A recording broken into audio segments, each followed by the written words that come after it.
things to talk about. Please share this out, and we'll wait until a few people get on board. Let's see if you can hear me this time.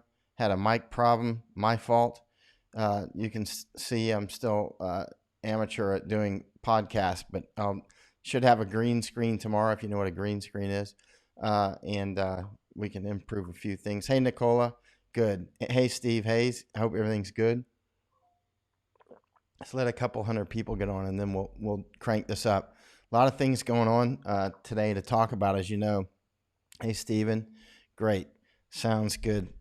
Please share this out. That's very important because obviously Facebook doesn't do it, and YouTube, they don't do it. Hey, Russell and Joseph and Troy and Robin, good. Please share it out, and then we'll get going as soon as a few more people get on. Facebook just doesn't share these things out, so you have to do it for me. And yeah, those are eggs, Alan, and we'll talk about those.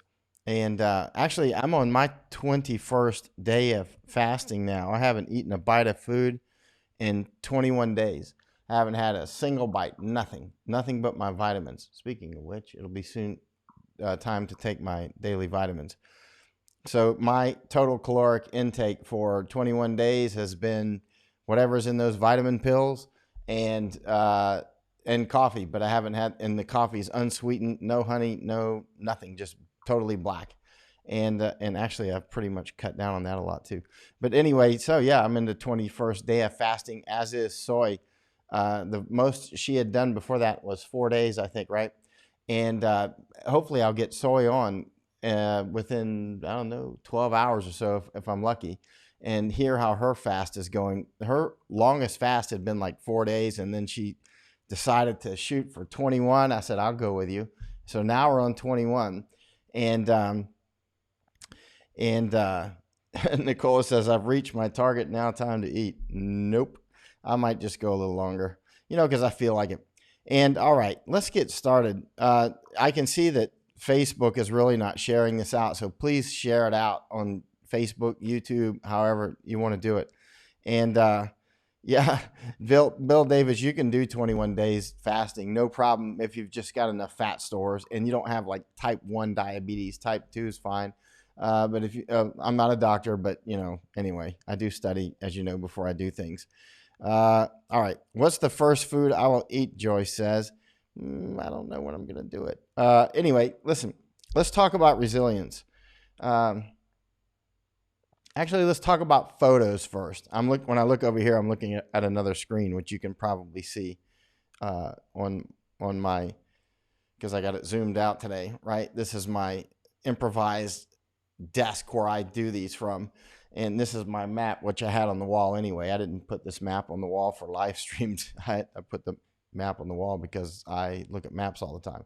So, but scanning photos, make sure, since so many people are self-quarantined right now, this is a perfect opportunity. I've heard so many, as a professional photographer and professional writer and some other things, I've heard so many stories about people losing precious family photos.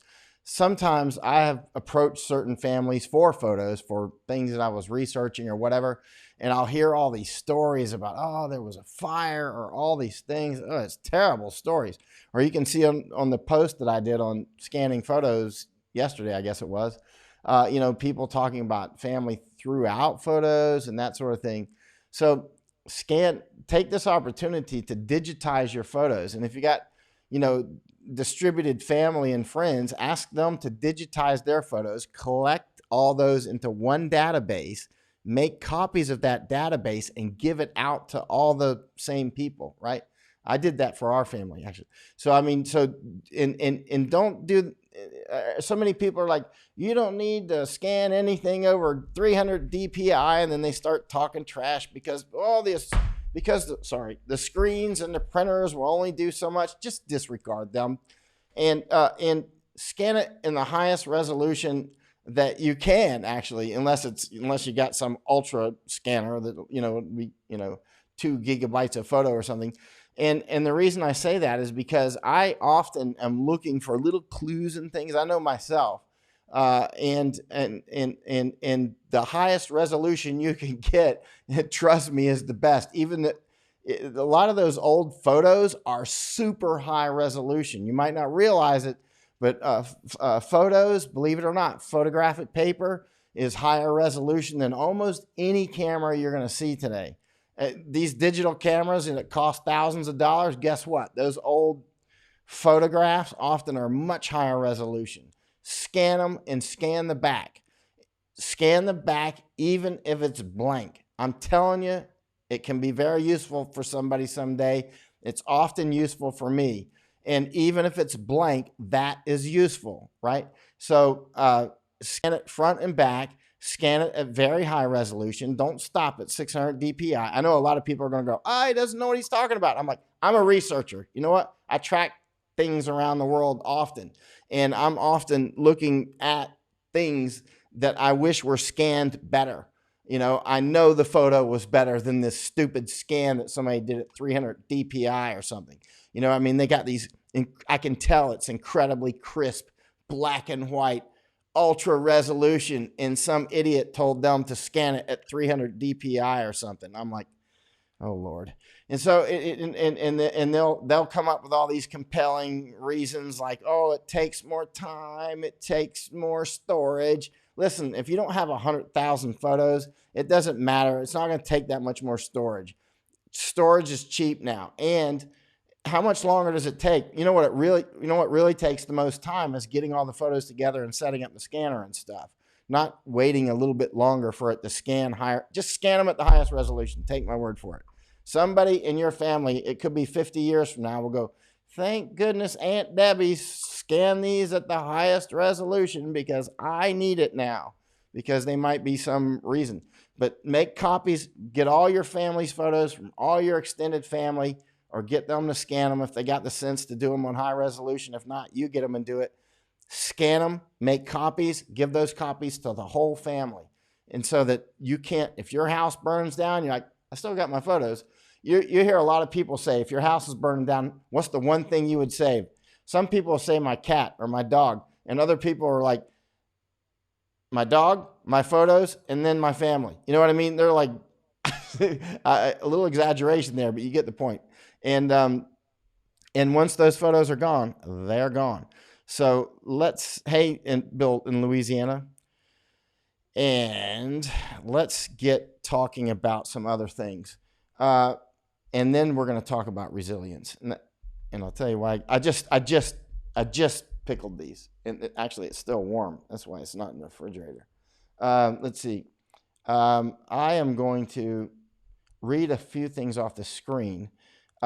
Listen, back in about February, I started saying, if you've got loved ones in nursing homes, get them out now. Like, get off of my feed and go get them right now. That was about February that I started saying that, when we realized it was killing abnormally. It was killing a lot of old people, right? And so now I see the news today that in one nursing home in Massachusetts, more than 80 veterans were killed. More than 80 old veterans are dead now. And people left them in the nursing home, they're all dead. I don't know if they're all dead, but more than 80 are dead. And that's not the only nursing home. It's happening all over the place. So if you've got a loved one in a nursing home, get off this feed and go get them. And get them and be safe with them, because they're completely unsafe in nursing homes and those sorts of things. It's crazy to leave them there. And they might be scared to death too. I mean, go get them. Get off this feed and go get them. I mean, so more than 80 veterans they died. And because of this virus got through the nursing home. How are you going to defend all these nursing homes? There must be thousands around just the United States and Canada. What about, in Europe and whatnot? I don't know if there's that many nursing homes actually in Thailand, because a lot of people will keep their parents at home, which is a much better way to do it. I love the Thai way. It's like the Mexican way. It's like the best way to do it. Nuclear family, that sort of thing. Anyway, let's talk about a few other things. Then I'm going to talk about resilience, and then I'm going to just answer questions until one of us is tired. And let's see. And I want to thank everybody for helping me on Patreon, the people who've helped, PayPal. Venmo, all the other methods, Bank of America, Mitsubishi Bank, Bangkok Bank, mailing, Bitcoin. Venmo is very helpful, but the best is actually Patreon. I know a lot of people don't like Patreon, but I like Patreon because, and I understand why a lot of people don't like Patreon, because they go kooky on politics. But on the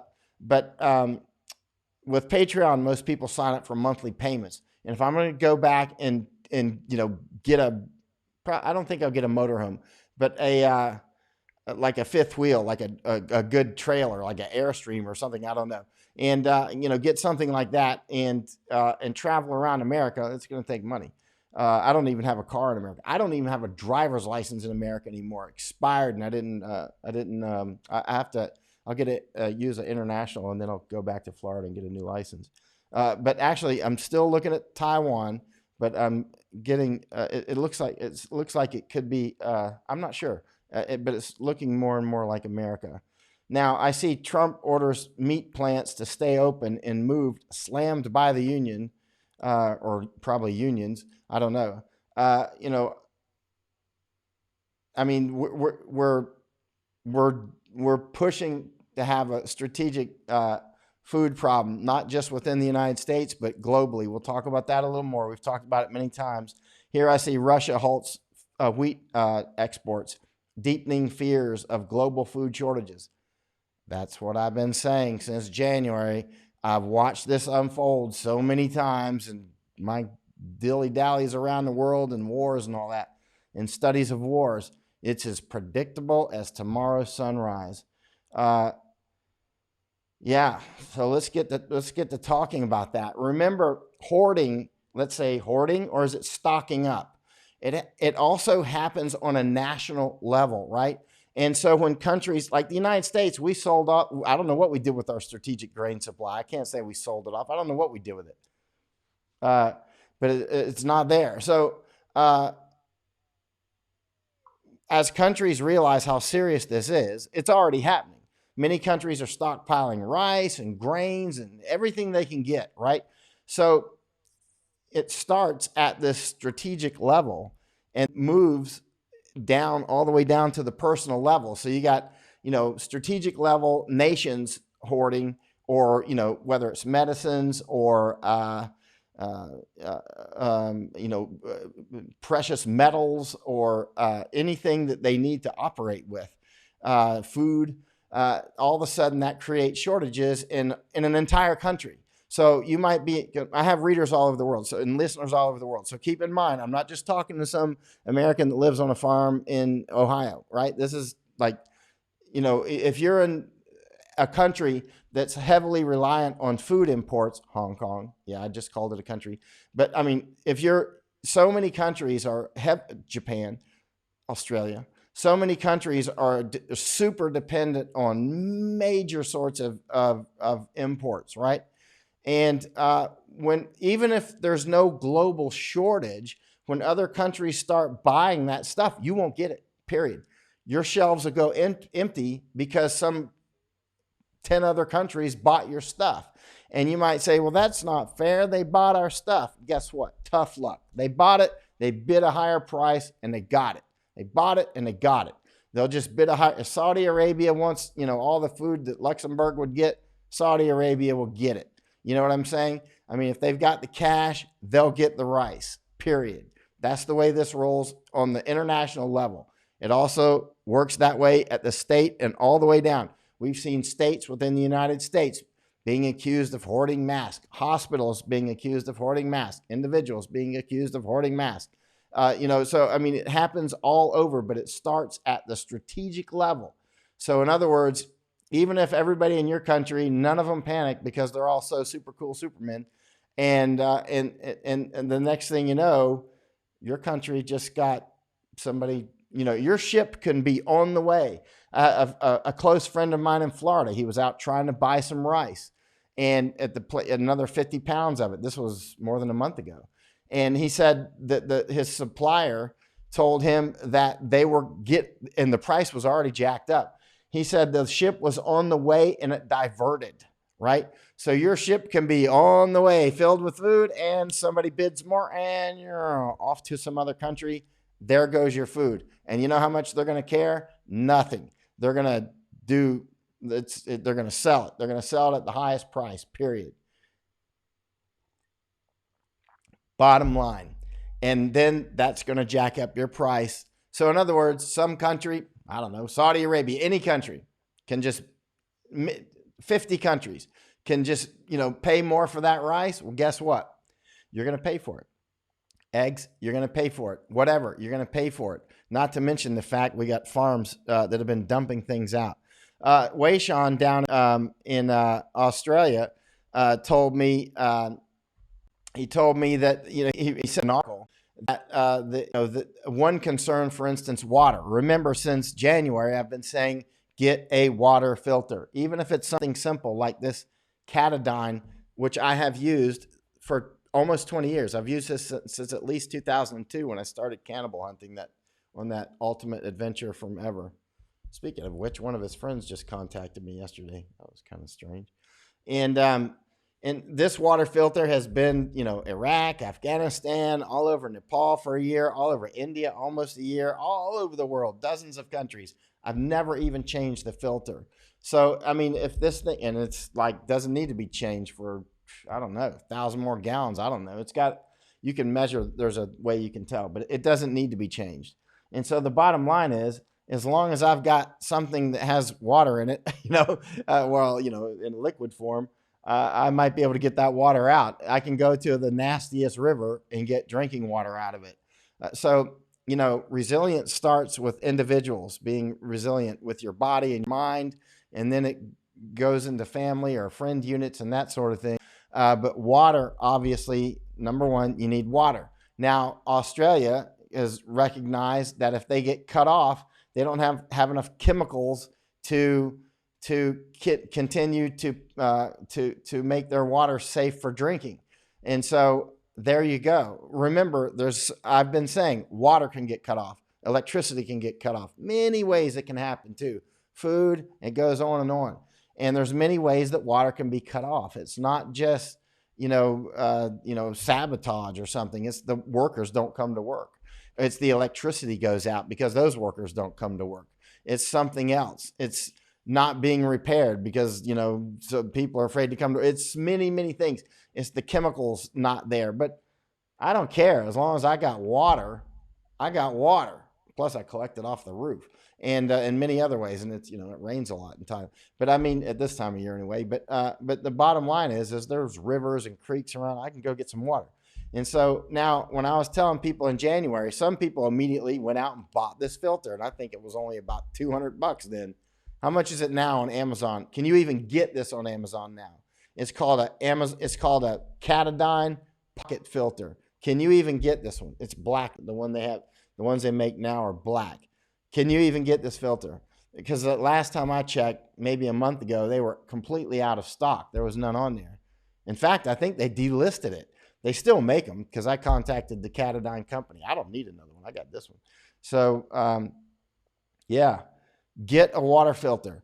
Then you don't have to worry about water unless you live out in Death Valley or something, and in which case, you might think about learning how to do it the way the Indians did it. So, but most people can get some water that they purify. Now, let's talk about a few other things. Food, obviously. I got another 30 of these jars, even though I may be heading back to the United States soon, or maybe not super soon because flights and all that, but I'm starting to think about it. Fundraiser and all that stuff to go back to the U.S. But meanwhile, I had a lot of other things in the chute already. For instance, I had 30 more jars came in. This jar just came in today, right? I took that jar today, and even though I'm fasting 21 days, but believe it or not, when you've fasted that long, I'm not even hungry. And so I boiled a bunch of eggs that are in here. And I took white vinegar, which you can buy in bulk. It's heavy, bro. Look, it's good for workouts too. You can see I got a bunch of vinegar like this. You can get it. It's very cheap. You can get vinegar. I got a bunch of these. And you can get them now because it's not hoarding because it's widely available. Nobody's out of stock. buy salt like this. Actually, I buy some of that frou-frou pink Himalaya mountain salt too. But you know, you can buy salt like this in big bags. It's super, super cheap. It's like nothing. And you know, and they're happy to get the business. You're not nobody's out of stock here. This is Thailand, but it could happen at any time. But the thing is if you learn how to pickle your own food or ferment your own food, it's super easy. Oh, it's super easy. You can. It's super easy. You just need some water and some white vinegar, right? And it's super cheap. Now, what does this do to make you more resilient? For one thing, it's more healthy. And another, the thing is when you go to the fresh market or whatever, farmer's market, and you go, wow, I can't take all that. It'll be gone before I can eat it. No sirree, Bob. You get these big jars and you pickle it. And if you see something that's got a special price, and it doesn't take long, it's super fast. You don't need any time, and it's easy. And you know, a 14-year-old can do it. A 12-year-old can do it. Seriously, a 10-year-old can do it. I could do it when I was 10 for sure. I had a chemistry set. But this is real super easy. It's just, you know, white vinegar and water, and then I put some pepper. I put some different things in there. And also I took I had some other peppers that were already pickled, and I just threw those in there too. I'd mix it up. And, you know, if it doesn't taste good, which it will, but if it didn't, you know what I'll do? I'll just mix it into something else. And so don't ever throw anything away. But this will last for, I don't know, 6 months, a year. I don't know. Keep it in the fridge. It'll last a long, long time. And so that you can get food very cheaply. You see it cheap, go get it now. And you can reuse the jars. You know what I mean? This one's still warm. I just literally just did it. The reason it's so milky is because I mixed up some of the egg yolks. But you know, I'm not throwing any of this away. None of it. Every drop I will consume. Even if I put it in a hunter's pot. You know what a hunter's pot is? If you don't, they do them in Thailand and they do them in like England. And a lot of Americans do it. I think we got the idea from English or something. But Thais do it. I've mentioned this numerous times. Look up hunter's pot or perpetual stew, right? Or perpetual stew or hunter's pot. And what you do is you get like a Dutch oven or something, a pressure cooker, I think is good. And then you mix a bunch of stuff in there, chicken, whatever you want, man, vegetables, and then you just make a stew out of it. And then you never empty it out. Like literally, like there's people that keep these going for years. They never even clean the pot out. They keep it going for years. And so you never waste a thing, and it just gets better and better and better and better. Like, you know, you're like, all right, you know, here's a cheap chicken. Oh, chickens are on sale. Hunter's pot. You know what I mean? It's like, it's lovely. You go to the farmer's market, and it's at the end of the day, you know, when everybody's ready to sell off everything cheap, you know what I mean? And you just go and you get all that cheap stuff at the end of the day and throw it in a hunter's pot, throw it in here. You know what I mean? I just got 30 more of these. Oh, let me show you what Soy sent me. Soy's in her 21st day of fasting too. Soy is custom.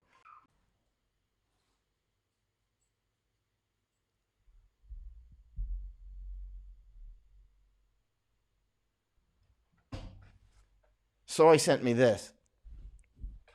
She sent me 4 of these. These are the Thai version for canning. So I'm going to ask some old Thai people the best way to do it. And this is the top. This goes on the top. And so it's a bowl actually too. It can be a bowl or it's the lid too. And so I'm going to ask them, some old people, what's the best way. That's my technique. Every country I go to, I'm like, I don't know how to do something. I'm like, find me an old person, show me how to do this, and then you learn how to do it. And so yeah, and so I'm gonna, you know, probably put fish in there and other things. Lots of pickles. I love pickles. You know what? I need to ask some Polish people what's the best. When I lived in Poland for 2 years, man, I ate half the pickles in Poland.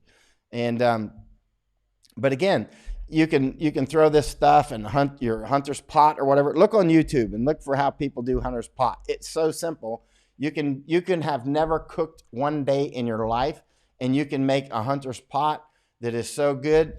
But remember, it's going to get better every day, and like the next week it's even better. And like if you look up perpetual stew, Thailand, you'll see like people doing it for like 40 years, 40 years on the same pot going. And then the England, I think it was England, you can look it up. One that was going for several centuries, like I think it was 400 or something crazy. I've mentioned it several times. I need to look it up again. And then the health department came and was like, look, you got to clean out this thing. You know what I mean? There's probably freaking, King Edward's finger in there or something. I don't know. But I mean, they finally apparently made him clean it out after a big fight. So, oh man, it just gets better and better. Here, I'll zoom in. All right. And I want to just in a question because I want to help people with their specific questions. And I'm very seriously thinking about going back to the United States. I have been planning to go to Taiwan, actually. I'm not sure how easy I'm even going to be able to get in there. They got quarantine to go in and get a COVID visa, and then there's some other things. But it also may be harder to finance than the U.S. So there's the practical side, too, because every time I go, there's the, hey, the green guy does for comments. And here we go. And but if the funds are certain, I'll be in there in a heartbeat. My plan is evolving as more people give me hints and ideas. For instance, I think motorhome is a bad idea, and some people gave me their reasons, and I completely agreed with them, and I threw out the motorhome idea. Much better way is to get like a pickup truck and a tow trailer, that sort of thing, and travel around the United States, find people that are making money, that have learned how to readjust and put the camera on them and tell them, please tell your story. Like, how are you making money? How are you doing well? Why is everything going here good? So, share your information so we can help lift everybody up, right? Not just in America, but around the world. And what are you doing to be resilient? Like, let's share these resilience tips, because in different parts of the country, there's different things that are needed and different ideas. And resilience or prepping or whatever you want to call it. There's, the base term is prepping. That's what I call myself, a prepper, right? But the more frou-frou term is resilience, right? And so, to be resilient is to be able to just do simple stuff like this. Maintain your health. Remember, all these things start at the nuclear level. Maintain your health. If you're healthy, then you're able to do everything else, right? You know what I mean? And so let me go ahead and set the top for questions. And I'll stay here for quite a while, at least another hour if you would go that long, and just answer questions. So I'm finished saying everything I want to say. I'm just answer questions. All right. Hey, Kim and Russell and Joseph, Troy, so many. Let's stand here. George, Peter, going good, George. Okay, let me go off on a tangent again. Some states are reopening, like Georgia, and I'm not against it. I mean, if I were there, I might just go right to work. And realizing I strongly believe that the casualties are going to skyrocket as people open up, especially if they're not taking common sense precautions like wearing masks and washing their hands like 20 times a day and don't touch your face. Notice how I started touching my face with a rag now? I was like, and also I got the air conditioner off and whatnot and no fan on. I didn't want the fan to make noise on my microphone. So, and so it's a little warm. But yeah, so I think casualties are going to increase because, you look at this curve and it's just going to, they say we flat curve. Well, basically what this means is we've signed up for the virus for year after year until they've come up with something to knock it in the head. When will there be a vaccine? Are you going to take the vaccine on the first go? I'm not going to do it. Not unless this thing goes ultra deadly, like mutates and becomes even more deadly. I won't take it, and not in the first go. I don't trust them. The World Health Organization, the CDC, the Surgeon General, so many of them have flat out lied to us about masks and everything else. It's a catastrophic loss of, that's the worst thing. That's the one thing that makes me feel tremendously bad right now is I've lost total confidence in the U.S. government. They've lied about this, like the masks and so many things, and not having masks in storage, not having where's our strategic grain supply? You know what I mean? I don't trust them. It's a catastrophic loss of trust, and I don't like it. It's a very bad feeling. And I was thinking about that today when I started to meditate. You know, one of the things I loved about Special Forces when I was in the Army, I didn't like the Army, but I love Special Forces. I madly loved it. And one of the things I loved about Special Forces was I trusted the people on my team. I was on 2 different teams. I trusted them a lot, trusted them with my life. And that's a very good feeling to have, like the people around you, you actually trust, very seriously trust. And it's a feeling I miss a lot, actually. I mean, there's a lot of people that can be trusted, of course, but like a little bubble of trusted people around you. It's a very comfortable feeling. But now with the U.S. government lying about masks and all these other things, I don't trust anything they say. And almost everything we've heard about the virus turned out to be false. I mean, all these things in the beginning were just, so why should we believe them now? They didn't suddenly get smarter and more honest. They're the same people that they were back in January, February, March, April. And, they've been lying to us or wrong so much. I've been right, notice how I've been wrong on a couple things. Like I thought Thailand was going to get hit a lot harder earlier because so many people fly directly from Wuhan right to this airport not far from me and to Bangkok and other places in Thailand. But they didn't actually, and nobody knows why. Is it because of what? It could be many things. For instance, Thais don't shake hands. They why? That could be one thing, right? I like that actually, much better. We shouldn't be shaking hands. That's like the stupidest way to get. It's like, here, have some disease. Oh, thank you. Good day. Have some disease. It's like, and we need to change the way we do that. The Thai way is much, much better. And other countries do better ways too. But look at Italians; they do the kissy thing and the man hugs, and and it's like, but why is Thailand doing so well when they were getting mainlined straight from Wuhan? So many travelers from China here, you wouldn't believe it. And is it the sunlight? Is it that Thais are actually respectful of this virus, which they are?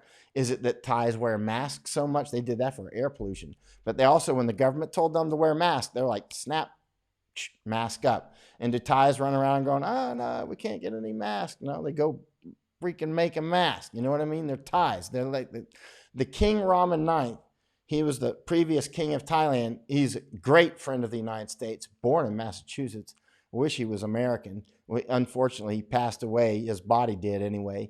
But he taught resilience. He was all about resilience. So you'll hear Thais talk about resilience. Thais are super into resilience, being able to be self-sufficient, right?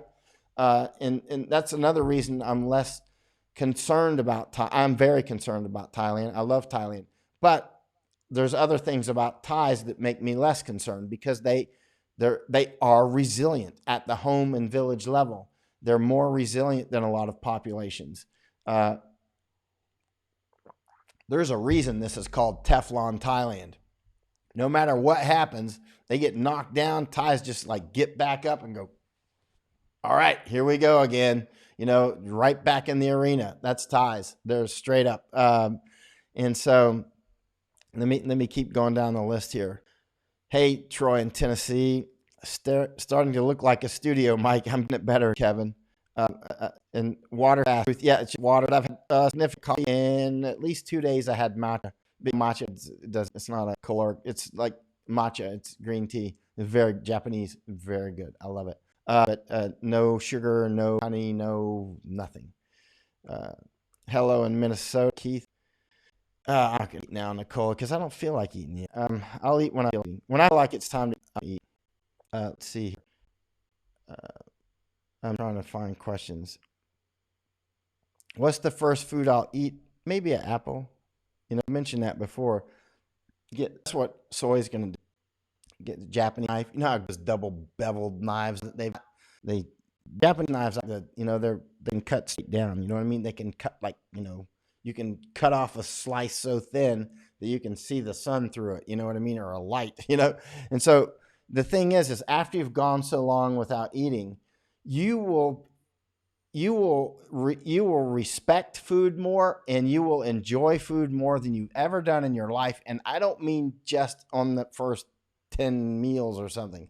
I mean like strategically from then out. You just enjoy food more. You'll take smaller, uh, and eat more. I love to eat. I pig out, put some fat on me, and and then I'm fasting. But I love to eat. But after you fasted, even one time, say for 4 days, I tell you, you will respect food more and you will enjoy it more.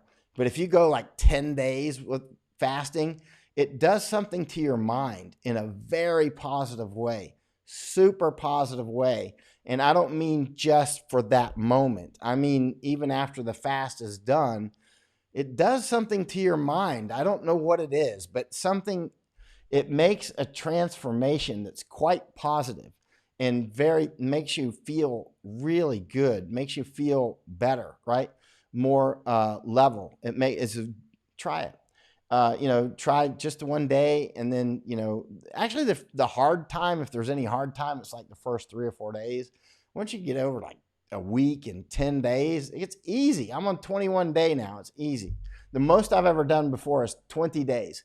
So I'm a little bit more than I've ever done before right now. I'm about a half a day more than I've ever done before right now. And I feel fine. I feel great. And let's see. Hey from Michigan, Mike Carlson. Ted says, I'm fasting, dieting, and swung to picks for 4 hours. That exercise, actually a pickaxe, that's a work. That'll put you to sleep. Let's see here.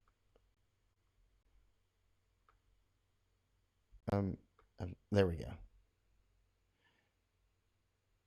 I'm looking for questions here. Bill Davis says, thanks for the shout out. You're killing me, Biggs. Let's see. Hello, Jennifer Canberra. Hey, Louisiana, Bill Cotton C here. Mike Carson's talking about skin photo. He says, I use Plustek Optiflex 7600i for slides and negatives. Hello, Frank Guerra. Frank in Australia. Our state, Queensland, will be opening up this weekend regarding disease. Well, Queensland's it's where all the smart people are, isn't it?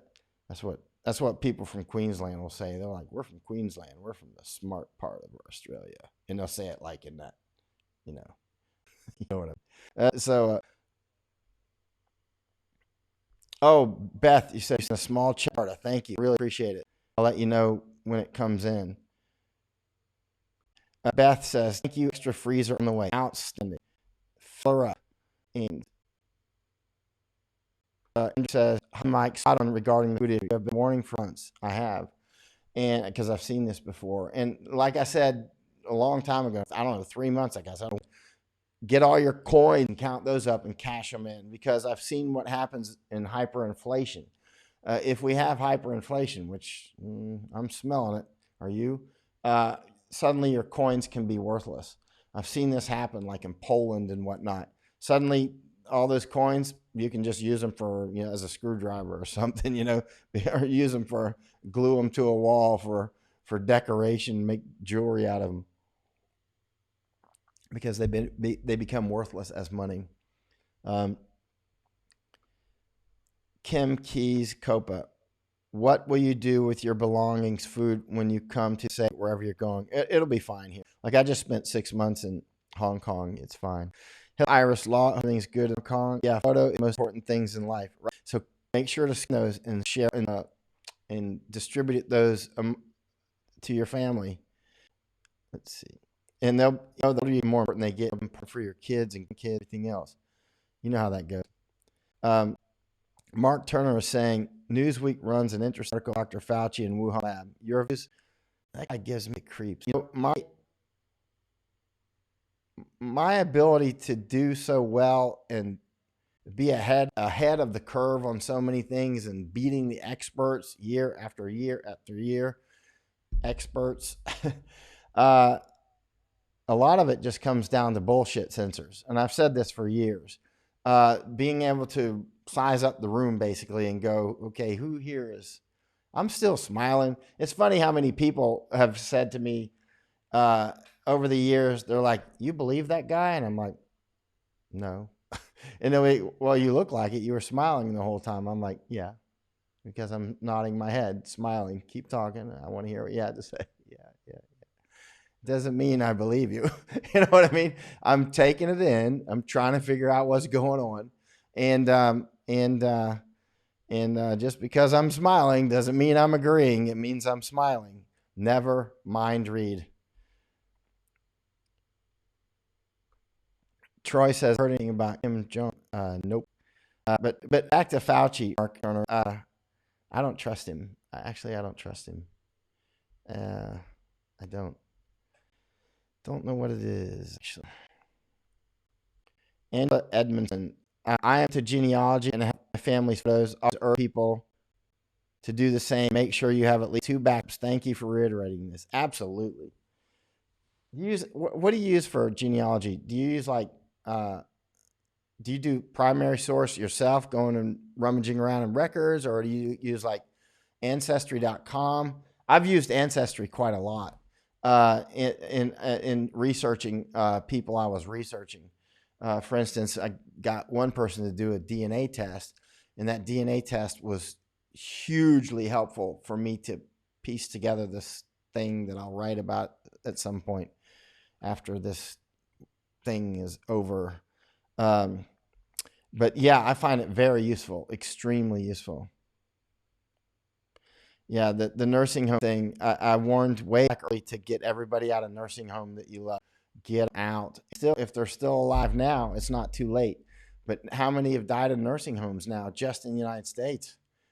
I don't know. 1,000? I don't know. I mean, it's more than 80 in one nursing home. I'll bet you it's over 1,000. I'll bet it's probably more than that. If it's not, it will be soon. Thanks, Barbara. I spent some time today making this better. Trying to figure out how to do the lights better, and I think I've got the sound pretty good now. Russell, and how much weight have I lost? You can see you've lost in your face. I must have lost, well, net 1 pound fat per day, net. So don't count the water and all that stuff. So this is my 21st day. So let's just say, I'll bet you I've lost, I'm just going to take a stab at this, 19 pounds net, actual fat. So, if you're smaller or female, you'll lose less fat per day for obvious reasons.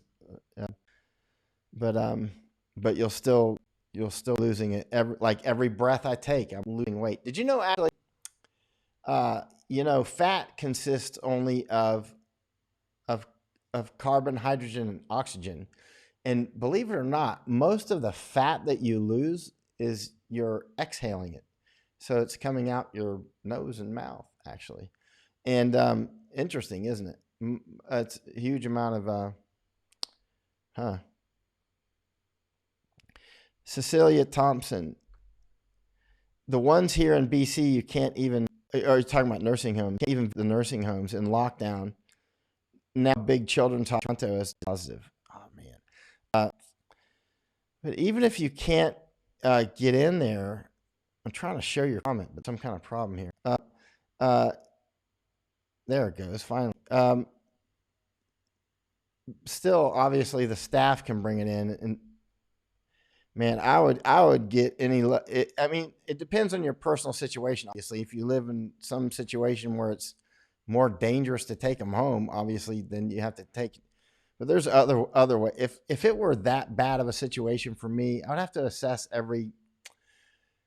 Ultimately, I might just go pitch a tent, and and bring them to a tent or something, and stay with them in a tent, or maybe the next tent over. To a campground or something. There's other ways to do things. It doesn't have to be, if you can't bring them into a home, you might be able to bring them in. If you're out in the desert and it's summertime, you don't want to do the tent thing, But if you're in a lot of places, tents are super comfortable to live in, and they can be super healthy. Actually, you got all that fresh air. I love living in tents. Shoot, I'll bet you I've spent, I don't know, I bet you I've spent at least 2 years of my life in tents. Gotta be. I have to think about that. Probably a lot more. Let's see. Oh, wow. Rachel saying nursing home workers going on strike in Chicago want PPE and happy. Wow. Thank you, Andrew, for donating what you can afford on Patreon for years. I super appreciate it. Super helpful. And I hope you're getting your money's worth. And if I go back to the United States, I guarantee you will. Or anywhere I go. You saw what I did in Hong Kong. Like me. Angela says, yes, that would be great. I'm Anglo-Saxon. I'm sure there's a few from Ireland too. That's what I was talking. I'm responding to actually. Cheryl's asking, has anybody seen this? But I don't know what it is. DeVito is saying, will we have a bread shortage? I don't know. I can tell you one thing. You might want to stock up on your yeast and your sourdough culture and all that stuff. If you don't know how to do it, learn how to take care of that culture, and I don't know. I mean, it depends. First of all, it depends on where you're at. Obviously, I mean, if you're in an Amish community, I would say probably not. If you're in some big city somewhere, much higher chance, much higher. What does it take to have a bread shortage? Think about how many ways that can happen. Grain, the farmers don't produce enough. Supply chain breaks down. The truckers don't bring it. The trains don't go. The processing plant like Tyson's for meat or Smithfield for meat, they stop working. Or the distributors from there stop working. Or your local bakery stops working, or your grocery store closes, or many things, right? Yeah. So a lot of things can happen. And I can see some problems happening that aren't even happening now just due to bad behavior. For instance, if there's riots in some place, a lot of people in the United States have to travel many miles for a grocery store because their fathers and grandfathers rioted and looted stores. And so those stores never returned to those neighborhoods. It's like, a couple generations, right? Riots from the 60s, that sort of thing. Stores never went back. They closed down and never went back. And you can bet your last dollar that if there's riots now and people clean out entire stores, I know what I would do if I were the CEO. I'd say that store's closed. Period. I'm not going to put my people at risk there. I'm not going to just, have that happen. That store is now closed, like forever. You know what I mean? And that's what's happened I can imagine. So, I mean, there's so many things that can happen that can get between you and the farmer's field. There's so many steps that can get in the way. So that's why I've been saying since January to stock up. But actually, you should always have an absolute minimum of 1 month. And look, if you do stuff like this, it's so easy and cheap. And these jars, you only have to buy them one time. And it's much more healthy for your body. It's much more cost effective. It's so cheap. It doesn't take long and it tastes good. And you can just do this. I wonder how many ways that our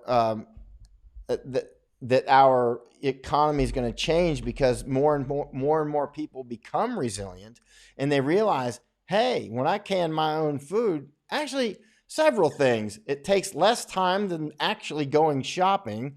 I save 2/3 of my money. It's better for me. It tastes better. It's just better. It's so much cheaper. It's so much tastes better, so much more healthy. And look, if you get 30 jars like this, I only paid something like, how much were those? I don't know, maybe $60. I don't $60, something like that. I don't know. But the thing is this jar will last forever as long as I don't drop it, right? And so it's like all you got to do is, sometimes you have to change that ring on the inside. See that white ring? But other than that, if you're just storing dry goods in it, you don't even need the ring. You only need the ring for wet goods in certain things. So you don't really, a lot of times you don't even need the ring. So once you buy it, that thing's, man, it's just so much cheaper, so much faster, so much more healthy. Hey, Larry, will there be a shortage? Where you're at, some places I'm sure there will be. New Jersey. Tony, what do you got here? North Korea, Little Rocket Man's evil sister promoted to next line. And here she is as bad or nasty than him. Well, I'm sure she's not making out like a very kind person. That's not the name of that honey. Hell in Los Angeles, Ed is saying 2 days ago, exactly 1,000 dead, 446 were institutional settings, board and care facilities, and convalescent hospitals. Source, LA County Health Department. Man. Mike Carlson says locusts are destroying African crops. Actually, I just contacted one of my friends down there who's a very, let's say, serious person in Africa, to put it lightly. And he said, he comes on my Facebook. He might be watching this right now. But he said, I asked him about famines in Africa yesterday. And he said, this current locust issue is obviously quite serious in where Ethiopia, Somalia, several other countries. But there's another one coming. And this one he thinks is going to be a lot worse because it's coming right at the wrong time. And so the one that you're talking about has come at a kind of an off season. So it's caused a lot of damage, but not as much as the one that seems to be coming. So, as we already know, these problems don't wait in line for us. You know what I mean? They'll come all at once. I mean, we could get another pandemic started right now, completely separate, that's 10 times worse. And actually times like this is when you're least able to react to it, and all kinds of things can happen. Hey, another thing about canning, remember, or pickling and fermenting and all that, is there's so much more. Even if your store runs out of food, there's so many more things that you can ferment or pickle. They're slightly different, but almost anything. I mean, don't do it to lettuce, but you can do it to almost anything, right? And so you can immediately go, well, I can't get my Campbell soup or whatever, but I got 50 of these jars. You know what I mean? You can find all the vegetables and all kinds of stuff that you want, and stuff that you normally never would buy because, first of all, you can't do anything with it. You don't have any place to store it, or it looks like it's going bad or whatever. Yeah, snap it up at a low price, take it home, jar it up that night with all the vinegar you bought. See that vinegar? These are cheap, cheap, cheap. Buy it like that. Don't buy it in the little jars. Get it the right way. And don't buy your salt and salt shakers. I hear the morning caller bird. It's 4:04. Buy your salt the right way. You know what I mean? Get a proper sack of it. And Thailand's got no shortage of salt. You run out of salt, and I guarantee you ain't going to be happy. Let's see. Yeah, but those locusts are a serious deal, Mike. And there's so many other things going on. I predict epic famines. Remember, since January, this get biblical. And now the United Nations said that about a week ago. They even used a word, which is interesting. I mean, can literally, I say can, I think it will. At this point, I think that we're going to have famines of really biblical proportion, which is, means just unimaginable proportion. Just so hard to get your head wrapped. I think that's what's going to happen. I hope I'm wrong. And so that's another reason why everybody needs to stock up now, because these sorts of things can interrupt supply chains and all kinds of stuff.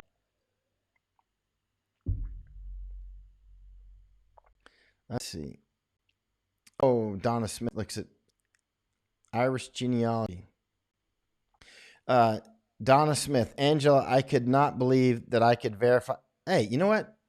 If you're an investigative genealogist, I got a very specific thing for you to research. If you're up for it, and if you can solve this mystery, it's a guy that was born on December 3rd, 1950 in Houston. His name is Gary Rayburn Stevenson. Is he related to Robert Louis Stevenson, the author? I spent a lot of time on that and was unable to prove or disprove it. He said that he was, and his dad told me he was, and other people in his family told me he was. It's a very interesting reason why I want to know, but yeah, he was born on December 3rd, 1950 in Houston, Texas. His name was Gary Rayburn Stevenson. And I had spent significant time tracking back his genealogy, and I tracked Robert Louis Stevenson, the author, Treasure Island and all that. And I wasn't able to prove or disprove it. They did come from the same area of Scotland at the same time, uh, and they both ended up in the Pacific, but that seems to be unrelated. Good. Got freezer at home, Bo, Beth says.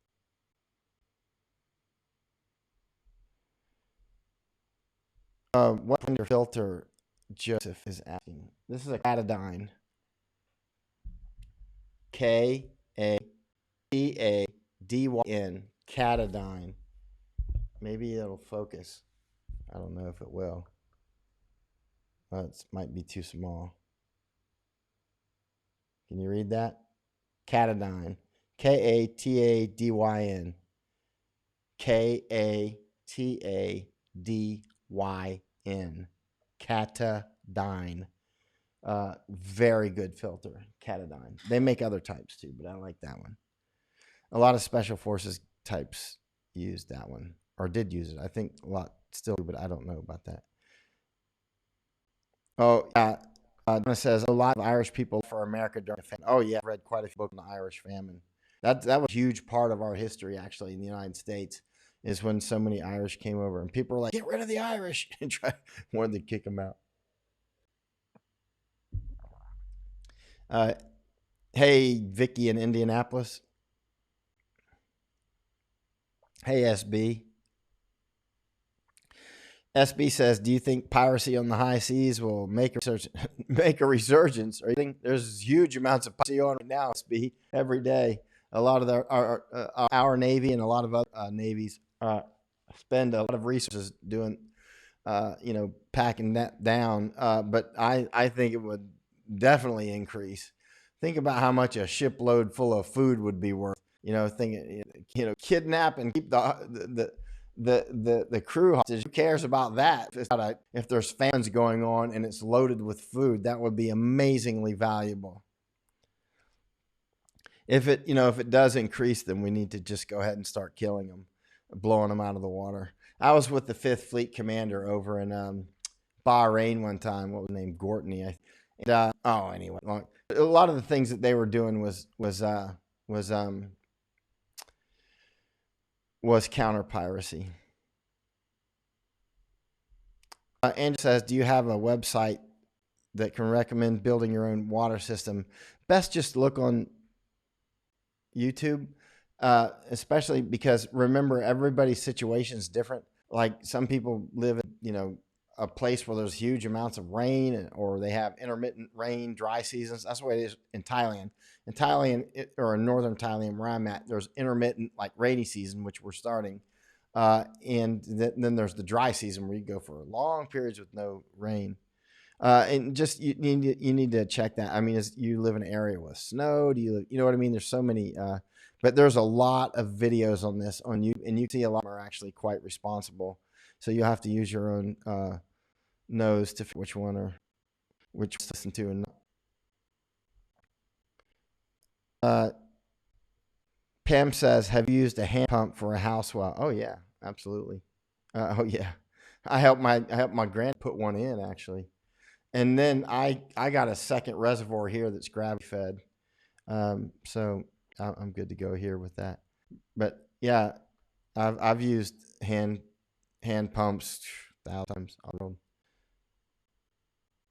Greg said he got a Cascading off of eBay. Good. Michelle Arlene. Cascading got Cascading months ago. Received an email saying they haven't had one to ship and wondering if I wanted it. It would eventually be shipped. In Germany, Uta, wie geht's dir in Deutschland? Ich hoffe, alles gut ist. Alles gut hier in Chiang Mai. Ich bin auf dem 21. Tage von den Fast. Erst für 21 Tage. Soll ich 4 Tage gehen? Weiß nicht. All right. I can still speak. Jane Mulligan Bookless. Right. I never would have imagined to be another TED on the planet. Your discriminating advice, you know, it's funny, is because Ted's an old Green Arabia of mine, and we climb together and do all kinds of stuff. But when I was pickling today, I was thinking of Ted. Actually, I was literally thinking of Ted. I was like, I wish Ted was here because he always has good advice on stuff like that. Ted, you know, he knows every little. He's like, no, you can only have 6, pepper seeds. I love Ted. Let's see. I was just thinking today when I get home too, like Ted's got to come with me on at least part of the trip, like at least a week minimum. Let's see. I know he would love it too because he loves traveling. We've traveled across the country together. Let's see. Tony said, what the hell is going on a chemical or drink water in Australia? Google it up, sir. Let's see. It's just a concern, not something on the media horizon. Could get on the media horizon. Well, SCP, if your shipping gets interrupted,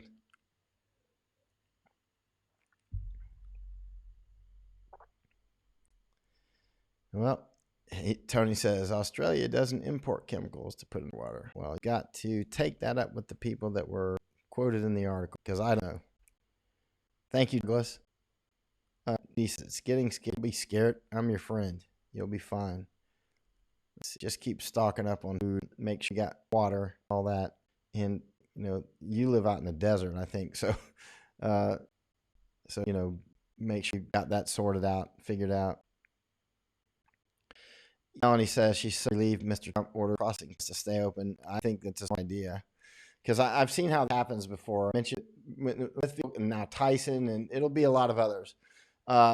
When it happens like an avalanche. I've been saying this since January.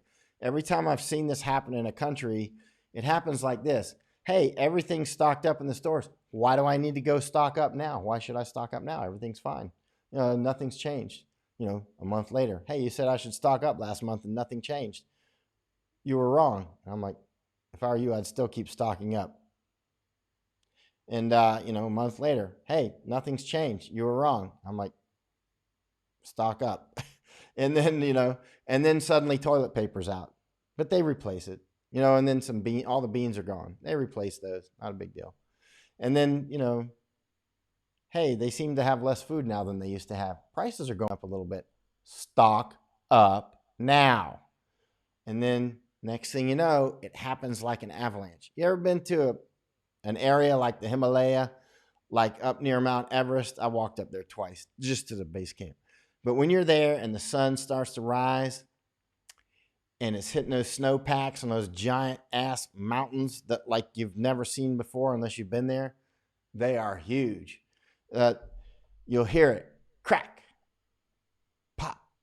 You just hear things. It's alive and the sun's coming up. And, like moaning, you hear it's alive, and then boom, avalanche, all that stuff down the mountain. That's what happens. That's what I've seen happen in different countries. Everything's going, everything's fine. What are you talking about? This snowpack is good. Toilet paper's gone. They restocked it. No big deal. I'm like, that was an audible snap. It was like, that was a warning shot.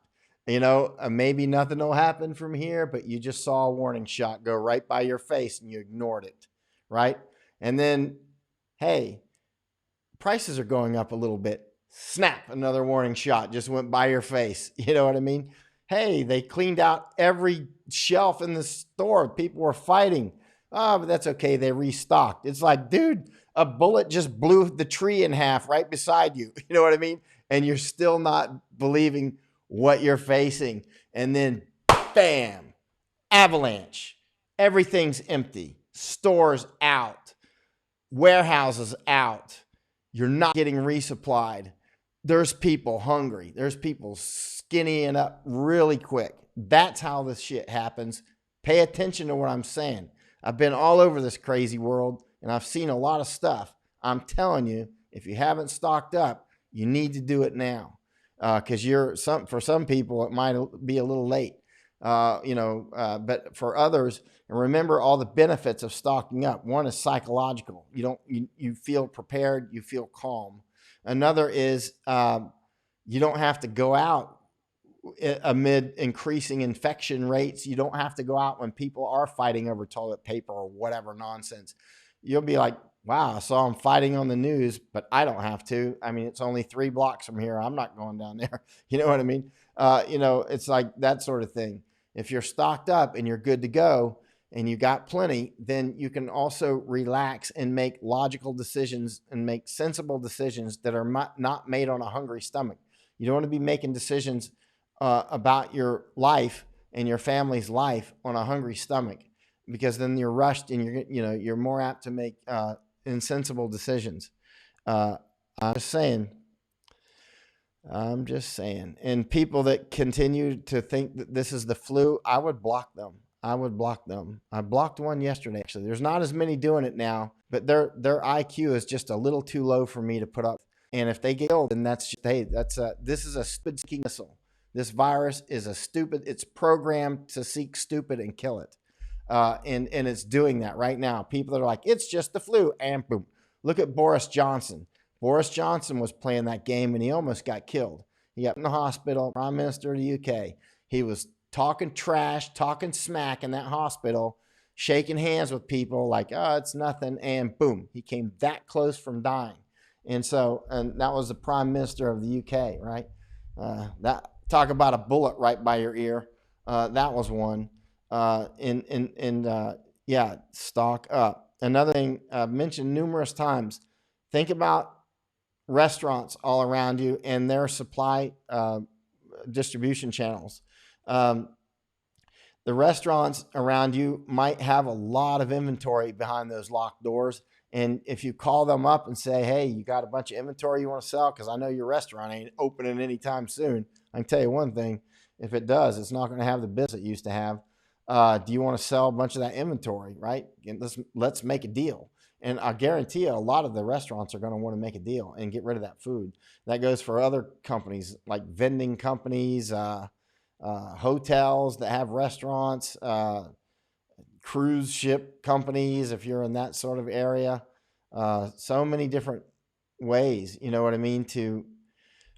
If you're in some parts of the country, I would go buy a cast net. You know how to throw a cast net? You can feed your family in Florida on a cast net. I'll tell you that much. There's so much Nile perch in some of those lakes in Central Florida. You could feed Lakeland, Florida with those things. There's many of them. David is saying, I'm in the e-commerce world. Can share some great stories. This is doing well online. That's outstanding. That's great. I ordered a lot online, actually. David saying, my local barbecue house sells online. They went from 6 new online customers a day to 60. That's great. Greg said, being first in line for a shot. I'm not getting a vaccine first line. Not on this. I don't trust any of them. Evelyn says, no shot vaccine when mutating. No, I've never been an anti-vaxxer. I got shots last to return to India, and then that insurgency broke out in Hong Kong, so I ended up in the insurgency. But based on what I've seen, the World Health Organization, the CDC, Dr. Fauci, the Surgeon General as well, Jerome Adams, I don't think those and all the twisted big money stuff that is clearly behind a lot of these things that are going on. I don't think those anti-vaxxers are as crazy as they're made out to be. I don't. I don't think they're as crazy as they're made out to be. And let me ask you this. If you have a vaccine, what do you really care if somebody else doesn't have it? Right? Am I missing something? Why? I mean, if I've got a vaccine and 20 other people don't have it and 3 of them die, it didn't affect me. I had a vaccine. Why would I force people to inject things into their bodies that are I don't trust them anymore. When they're the ones who will suffer. Why? I mean, why do you really need herd immunity when you can have your own? Maybe I'm missing something. If I'm missing something, please point it out. Hey, hello in Norway. Yeah, Elskadai. Let's see. Thanks for sharing, SB. Please do share this out. The same. We have a surge of bread. So want some bread. I would say learn how to make your own if you don't know how to make it. Just to be better anyway. Homemade bread's like 200 times more than store. Unless you're Germany. Or bread can be, one bakeries. Need says, since when do you start quarantining people that don't have illness? Let's see. I'm looking for specific questions that I can answer. Evelyn, if you're asking if it's improving the condition of the virus and whatnot, no, not in my view, not from what I'm seeing, not at all. I mean, we talk about flattening the curve and whatnot, but I think worst is ahead of us by far. I think we're not even close to the worst part. I think not even close. Because I'm talking holistically, not just the virus, but the economy, virus, and any other problem sets that emerge. The economy is huge, but we could actually be in a shooting war tomorrow, or it could start in 1 minute with China or somebody else. There's so many wild cards out there, some of which are, anticipated, or at least, people consider them. And then there's always, the black swans. Hassan, I think you're down in Africa, aren't you? You're in Morocco, right? Hello, bro. How are you? Ramadan? No, I'm not in Ramadan, but I am fasting. Are you in Ramadan? It's good for you, I think. Very good. I've read some. I've talked to some of my Muslim friends about fasting too. They seem to actually like it, except for the ones like me, because when I'm not fasting, I love some food, and so some of them don't like fasting because of that. Greg Holmes has another strong theory, in my opinion, is the virus has been there longer. The percent. Oh, I hope it's right. That it's that more people have had it. But one thing that is unclear right now is whether you can be reinfected with it. And there's some serious question about that actually. Lois, hello, Michael from Michigan, just in. What are you in with your fast? Day 21, and I'm still fasting. Day 21. Everything's going good. I pickled some stuff today, and I wanted to show people. And actually, even while I was pickling, I wasn't hungry. And I was showing more how to be resilient.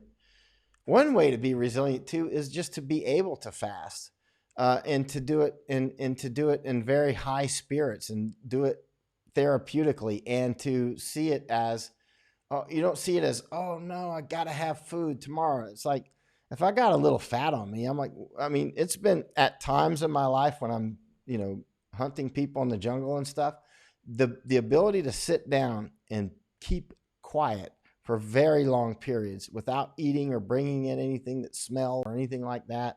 You don't have to go to the bathroom or anything like that, is a huge benefit. And it's a huge benefit to be able to be calm, and you don't have food on your mind. You know what I mean? You're like, it's no problem. I haven't had food for 2 days. Whatever. It's like, I haven't had food for 10 days. Whatever. You don't care. It's no big deal. I'm not going to stress out if I haven't had food for 10 days.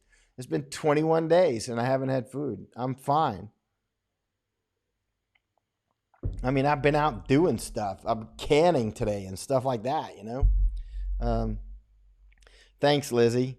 I feel great. I feel fantastic.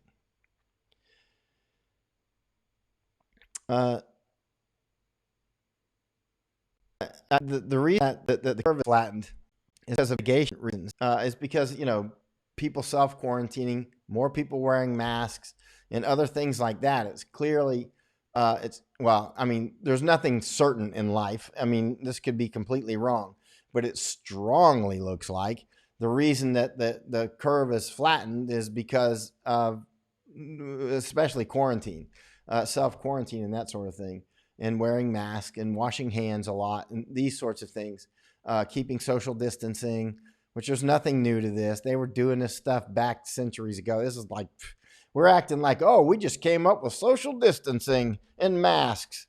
No, we didn't. This is old stuff. This is old stuff. This is why I already had masks. I didn't even need masks from this. I bought 600 masks in January and handed them out to people in Hong Kong and Thailand. I didn't even need masks. Why? Because old people wore it all the time. And secondly, I read so many books on pandemic. Did you see that series called Pandemic on Netflix? Look at it. Watch it. Watch it. It came out in January, right? That thing, watch that. They're talking about exactly what's happening. It's almost like, well, I mean, that came out, I think, in January, and it's like exactly what's happening. You know what I mean? It's whether, oh, Lord have mercy. You got to watch it. It's called Pandemic. It's on Netflix. Watch it. It's a series, and you're going to be blown away. You're going to be like, wait a minute, that's what's happening right now. Like exactly. And they were doing it in advance. Why? Because all this has happened over and over and over and over. We act like it's just new and it's never happened before. This is old news. Why do you think in January, I'm like, stock up on food, be prepared for electricity to go out, be prepared for water to go out, buy all the pharmaceuticals that you need, blah, blah, blah, blah, blah. Because it's the normal thing. I'm just almost like reading a pilot checklist. You know what I mean? It's already well established what's going to happen. It's not because I'm brilliant thinking this stuff up. I'm listening to old people. I'm listening to experience. I read a lot. Knew how much I read. I just got a new Kindle actually. Oasis Kindle. I said chemical because I saw somebody put that word in a comment. But because I read so much and it's much easier on my eyes than to. I like to read on Kindles now because it makes it easier for me to find notes and things like that.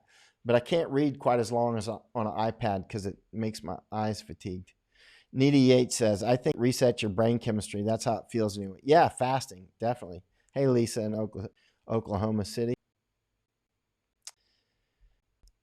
Lisa says, fasting encourages the good gut bacteria and gets rid of candida and other. Oh, yeah. Speaking of candida, I think when people are doing things like this, canning, or like making your sauerkraut and that sort of thing, I think that's one of the rare times that it can be bad for you, right? I'm not sure about that, but if you got the candida thing going on, you need to fix that first. But I'm not an expert on that. Talk to doctors. I need to drop that. Thanks, Laura. On 21 days, I'm going to go longer. I don't know how. I like, this is psychologically, it's easier if I don't set any goal, right? I just go, yeah, you want to go a little longer? Go, and then I've just seen myself in life like doing maybe something super hard athletically, or one time I wanted to see how many days I could stay awake without falling asleep. How many did I do? It was ridiculous. I can't remember because I had amnesia after it. I mean, it was just like I must have gone into close to 5 days without 1 minute of sleep. That's when I was in special forces and I was young, and I was trying to test and see what can I do if I have to, what can I get? I could actually get out of a swimming pool with my hands handcuffed and I don't mean walking out the back of the pool either. I mean, I could actually get out of a pool with my hands handcuffed behind me, and not going up the ladder. I could actually get out. It was hard, but I could do it. I was always doing stuff like that when I was a young green beret. Let's see. Texas is opening this Friday. I hope our friends in Texas are well. I mean, they're going to take some casualties. I think a lot of people understand that. Uh, I'm one of the people that said, can't put price on human life. That's like the stupidest crap people say. Every time somebody says that, I'm like, deduct 20 IQ points. It's like, can't put a price on human life. What an idiotic thing to say. People do it. That's what we constantly do. That's what we constantly do is put prices on human life. It's like, yes, you can, and they do it constantly. We do it. We do it as well. If you can't put price on human life, then don't get in your car because you might hit somebody. Needy says losing me. If this is cut out, then I'll just go ahead and cut off. I just shot down to the bottom to somebody with Russian writing. Hey, Michael, over here in Germany, fresh produce went up 45%. And with the week, and that's just the beginning. Good Lord Almighty, went up 45%. Man, see, that's when you need all these jars, man. If you did this in advance, I'm going to throw some other stuff in there. What do I want to throw in there? There's extra juice in this one. Maybe I should boil some more eggs and toss them in there. I don't know. I'll throw something in there. But don't throw away that juice, man. Don't throw away that juice. You can reuse it. Like even the juice in your pickle jars and stuff like that, you can either drink it, it's good, or you can use it for the next pickle batch, that sort of thing. Let's see.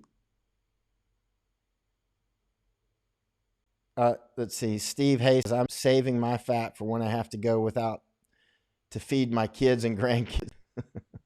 Okay, you're just making an excuse. All right, but you're not fat. You're not fat anyway. Mel Dog Hill. Oh boy, just in training, only hours made us capable of sleeping while standing for short bursts. That was awful. Oh yeah, I know. I've done that.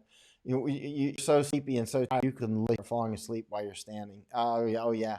People start talking to trees and start, thinking they got an imaginary friend there, and you're like, there goes another one talking to a tree. It'll be me soon doing the same thing. But I went 4 or 5 days with no sleep. I was just seeing how long I could do it. It was hard. It was very hard. And I was just always doing stuff like that. Jan Benning says, how long do canned boiled eggs last? Depends on a lot of things. Depends on how you do it. Depends on if you keep them in the fridge. But many months, at least 6 months minimum. But long time.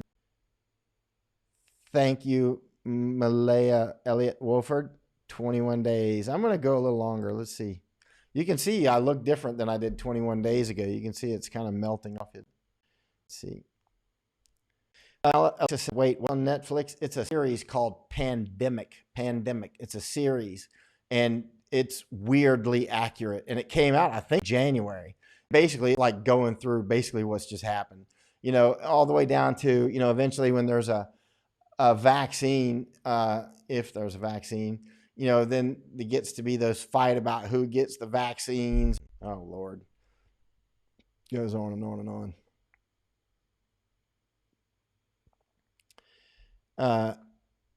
Mike Carlton, I found high grade canned tuna by 48 cans. Let me tuna. I do, man. I love tuna. Hey, Lex. And I love it. I'll eat tuna like crazy. 19 pounds net, I think, of actual fat. I'm just taking a guess. Probably roughly a pound. I'm just a guess. 20. I'm just a guess 19.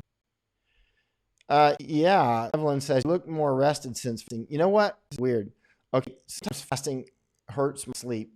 But other times, but on whole, you feel so much better. You feel different. I mean, you feel like I'm 21 days now with no food, right? You can see why so many people do it for spiritual reasons. You feel, I'm a writer, and I don't know how to explain it. I don't even know how to explain it as a writer.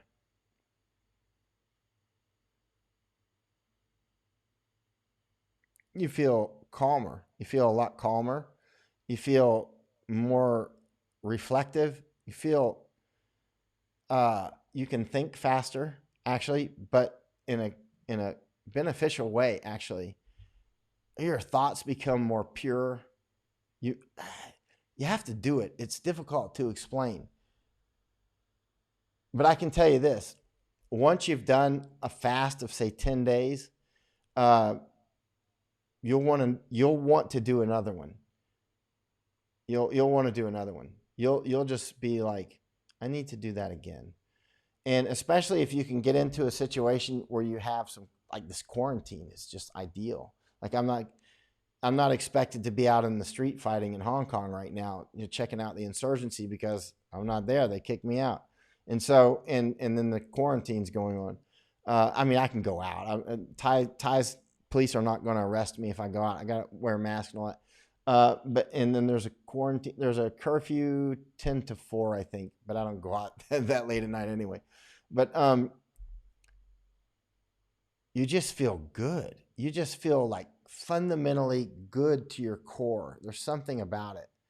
I really think every special operations soldier, every Green Beret, every SEAL, every Delta, every Ranger, I think every infantry soldier should do at least one time 10 days no food, and continue to go out and do stuff too. Fire your weapon, continue to, go out and just do stuff. Even do your morning runs, that sort of thing. You'll see you can go to combat with 10 days no food, no problem, unless your body fat's super low. Like when I was in special forces, my body fat got so low, it was like dangerously low at one point. It was, you could actually see veins in my stomach. I was looking like Bruce Lee. So I couldn't have gone that long at that time. But with the amount of fat I got now, it's no problem. And most people have got enough fat. They can, you only need 10 pounds of fat to go 10 days, man. And you'll see you can operate. SB says, I have fasted in fall 2016, 1 to 2 day intervals, and was really good. Mind sharp and clear. Yeah, even after a couple of days, you feel better. Go for a 10 day. Work your way up and go for a 10 day.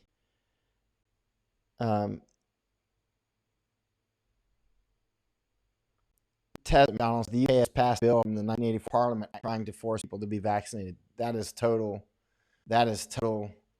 that revolution type stuff right there, man. I mean, that's pick up your gun and fight type stuff right there. It's like, you're going to put something in me that companies are making billions of dollars off, and you've been lying to me about something as simple as masks, and this is an unproven vaccine, and you think you're going to stick that in my arm? I'll shoot you. You know what I mean? It's like Americans need to stand up on that. It's like, no, you're not going to force me to get vaccinated. You're not going to come to my house and force a needle in my arm.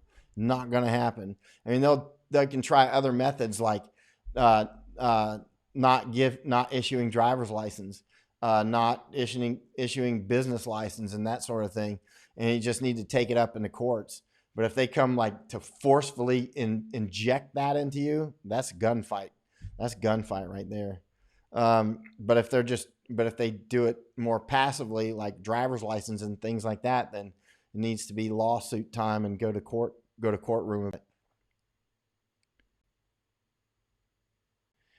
Rita's saying, I would love to. Can you send a link? I don't know if you're going to me or not. Oh, yeah, my feed is jumpy today. It seems jumpy on this side too. Let me see if it's jumpy. I'll jump to the bottom. If it is, I'll just sign off. Yeah, it is. SCF Neil saying it's still buffering. Alrighty. Yeah, that's sneezing. You feel more centered, don't you? From fasting. Yeah, exactly. You feel just more, I don't know, more, better. You feel more better. Actually, unless you're a native English speaker, I'll say it correctly. You feel better. I was joking. That's slang to say more better.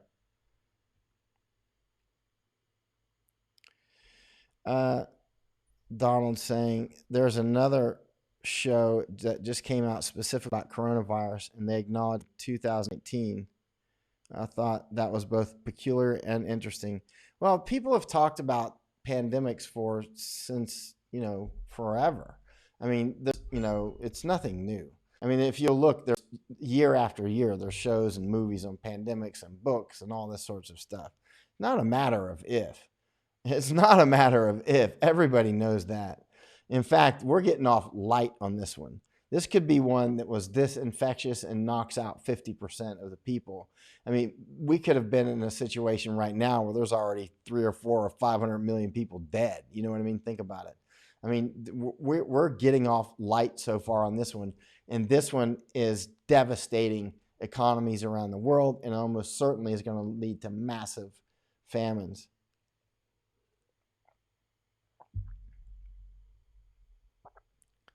Melanie says, "Congratulations on such a successful fast. I'm considering it for my.